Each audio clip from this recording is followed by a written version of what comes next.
Philippe, tu sais que quand j'étais plus jeune, je voulais faire Philippe Risoli. Mais je sais. Mais je te jure, t'étais mon animateur Mais c'est préféré. pour ça que je t'avais repéré dans le public, parce que je me suis dit, lui, il veut faire moi. Mais je te jure, ouais, c'est vrai, parce qu'on va revenir sur cet extrait tout de suite, comme ça c'est fait.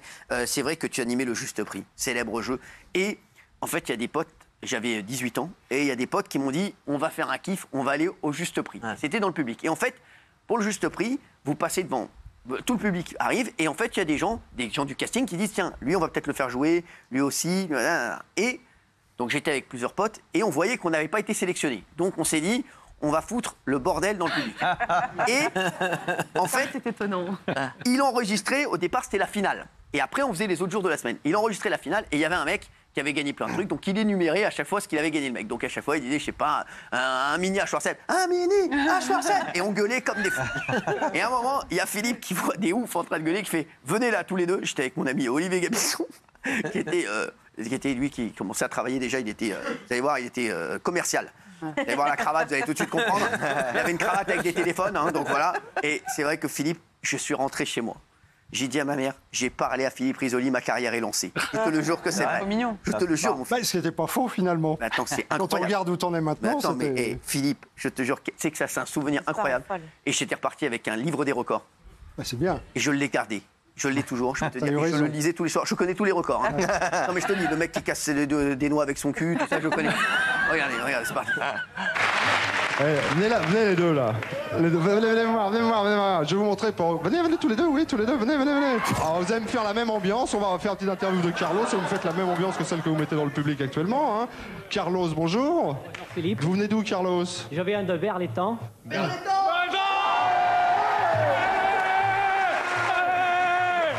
Et vous avez gagné quoi cette semaine, Carlos? J'ai gagné un caméscope. Ouais.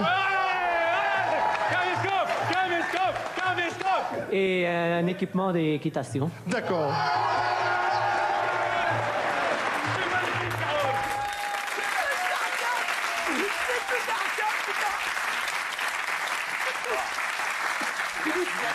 C'est un souvenir incroyable. Non, pour moi, c'était du pain béni d'avoir des gens comme toi et ton pote là. Quel kiff, mon Philippe, tu m'as fait, je te jure. Hein. Je te jure, tu sais que je revois ça. Berlétan. Bon, alors, je vais revoir. T'as démarré ta carrière sur Canal+. T'étais chez nous, t'étais dans le groupe. C'est ça, 10 février 86, un jeu déjà. Regardez, ça s'appelait Star Quiz. C'est que j'adorais Star Quiz. Mais Philippe, j'ai regardé tout ce que t'as fait, t'étais mon animateur préféré. Je te le jure. Et vraiment, regarde, on a retrouvé les images de Star Quiz. Allez. Philippe Risoli.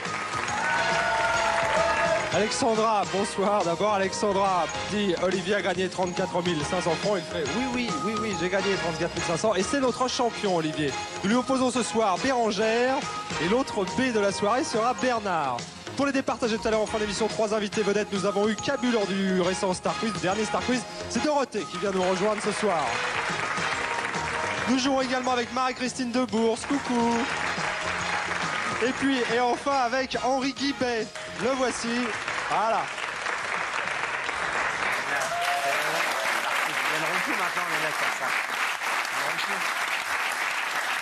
Ça, c'est un grand souvenir parce que c'est ma toute première apparition à l'antenne. C'était à quelle heure, ça? C'était alors, dans un premier temps, c'était juste après Info de Coluche. Donc, ouais. Et après, Coluche, il y a eu le fameux accident. Et donc, on a fait toute la tranche, c'est-à-dire 20h, 20h30. Mais au début, c'était un quart d'heure. Hein. Au début, ça allait très vite. Et comment t'as démarré, toi, Philippe? J'ai fait un casting. C'est un peu ce que je raconte, c'est la fin du livre là, parce que le livre s'arrête au moment où on arrive là. Voilà. Dites bien à mon fils que je l'aime, Philippe Risoli. Voilà, donc alors je te dis quand même en 2 mots pourquoi dites bien à mon fils que je l'aime, parce que j'ai perdu mon père il y a 2 ans, et c'est la dernière phrase qu'il a prononcée à une infirmière qui me l'a rapporté le lendemain, c'est-à-dire le jour de sa disparition. Et j'ai voulu, moi, par ce livre, rendre hommage à ma famille, rendre hommage à mon père qui s'était mis à me raconter ses souvenirs d'enfance, la guerre de 40, le statut d'immigré italien qui n'était pas forcément évident, parce que les Italiens étaient les ennemis de la France. Et puis ça m'a permis d'évoquer un tas de sujets et puis de raconter comment un petit gars comme moi du 18e arrondissement des HLM de la ville de Paris arrive à se faufiler finalement en faisant des trucs un peu invraisemblables. Personne ne savait par exemple que j'avais été l'assistant de Sim. Tu te souviens de Sim? Voilà, donc sur une émission et je raconte un tas de souvenirs comme ça et ça me permet de touché un tas de sujets qui sont aussi bien, je te dis, là, cette période de la guerre où mon grand-père a failli se faire pendre un jour par la foule en délire. Ça me permet de parler de l'euthanasie. Ça me permet de parler de la cigarette, parce que j'ai beaucoup... On va en parler de la cigarette. On va en parler dans un instant. On va en parler. Je vais te raconter une anecdote sur le juste prix avec la cigarette. Eh ben justement, tu veux qu'on va... vas-y, fais-le maintenant. Fais-le maintenant. Mais c'est vrai qu'à l'époque, je fumais quand même pas mal et j'avais pris l'habitude avec mes collaborateurs, quand on faisait une coupe, d'allumer une cigarette. Ouais. Mais sauf que j'avais pas le temps de la terminer. Alors je me disais, bon, au début, je les balançais dans un cendrier, puis finalement, je me suis dit, je vais les écraser, puis je la rallumerai, là, tu vois, bon. Et pendant des semaines et des semaines, j'ai fumé ma cigarette, on reprenait, il y avait une coupure, on reprenait, j'écrasais ma cigarette sur mon pantalon, je la mettais dans la poche de mon pantalon et allons-y, bonjour à tous, juste prix, gna gna gna. Sauf qu'un jour, je l'ai mal éteinte. Et donc... C'est à côté brûlé une couille. C'est vrai. C'est à peu près ça. Donc j'arrive, je dis bonjour à tous, bienvenue sur le plateau Juste Prix, ravi d'être avec vous. Non, ça m'a brûlé la cuisse au 3e degré, mais mon pantalon s'est quasiment enflammé. Il s'est mis à se consumer. Les gens qui étaient dans le public face à moi se disaient, putain, le mec, il est drôle, il est incroyable. Il est incroyable, le gars, il est incroyable. De faire un truc comme ça, quoi. Il met le feu, c'est le cas de le dire. Donc voilà, donc c'est les petits trucs que je raconte. Je raconte. Je l'avais. Alors, on va revoir un faux rire culte dans le Juste Prix. Non, c'était pas dans le Juste Prix d'ailleurs. C'est dans le Millionnaire. Un millionnaire. Millionnaire, ça. T'avais des mecs qui fallait gratter. Millionnaire, quand t'avais 3 télés, tu passais à la télé. Tu sais ce que je faisais moi?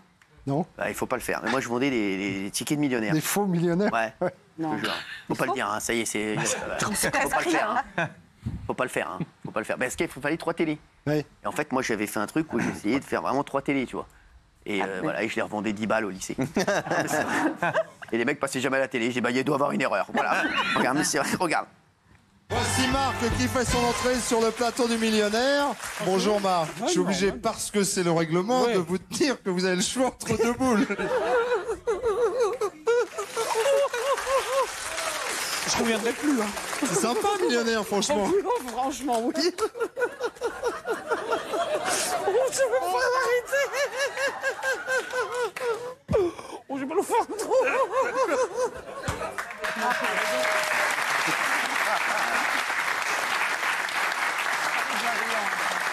Et c'est vrai qu'il y a eu beaucoup de candidats et de candidates très drôles. On t'a fait une petite compile. Quand tu revois tout ça, Philippe, est-ce que la télé te manque? Ou pas du tout? Ça y est.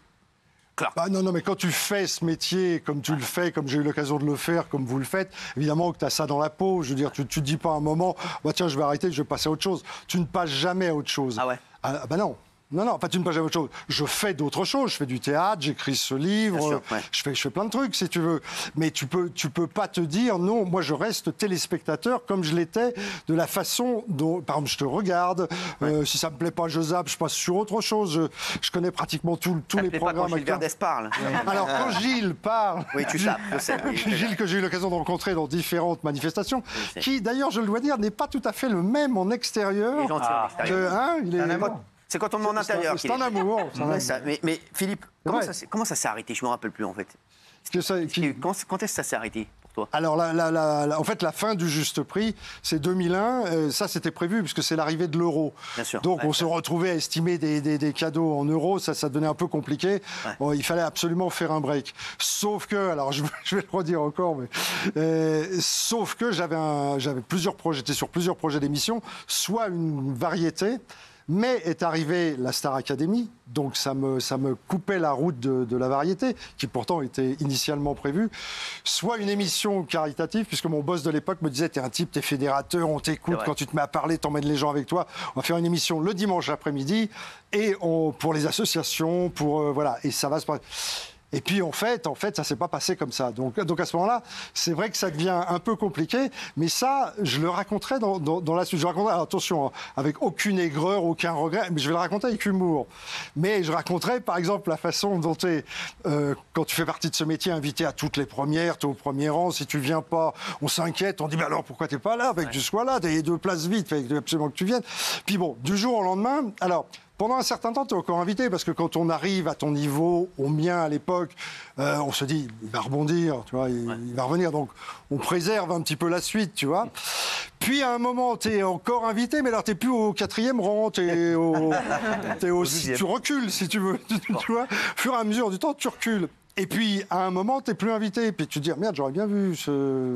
Alors, tu passes un petit coup de fil, mais la personne n'est plus là. Tu n'arrives plus à l'avoir. Donc, tu vois, et je pourrais presque faire des sketchs là-dessus, c'est assez drôle. Je vais te dire, et là, la fois où j'ai dit, c'est fini, je veux même plus être invité, je paierai mes places. Un jour, je suis invité pour une pièce de théâtre, mais au théâtre de la Gaîté-Montparnasse. Et pour ceux qui le connaissent, il y a un pylône. Vous voyez, il y a un gros pylône. Et je me retrouve 2 places derrière le pylône. Tu vois. Et donc, je passe mon temps, tu vois, comme ça. Je me suis dit, non, ça, c'est pas possible. Tu vois. Mais, à contrario, je me dis pareil pour le foot. Avec Canal, tu vois, j'avais ma loge, j'étais invité, je suis un malade de foot, j'étais invité à tous les matchs, tu vois. Sauf que là, t'es plus invité. Tu dis, attends, j'ai de quoi me payer une place pour aller au foot. Donc, tu vas au foot. Mais là, t'es plus en officiel, t'es plus en présidentiel. Donc, tu te retrouves avec ton public, qui est très sympathique, le public. Sauf que quand t'es là avec ton fils pour regarder un France-Suède et que derrière, t'as 2 allumés qui te hurlent dans les oreilles, le million, le million. C'est énorme. Tu vois, là, tu te dis, oh là, attends, ça va pas. Et à la mi-temps, tu te casses, tu dis, je vais le regarder à la télé.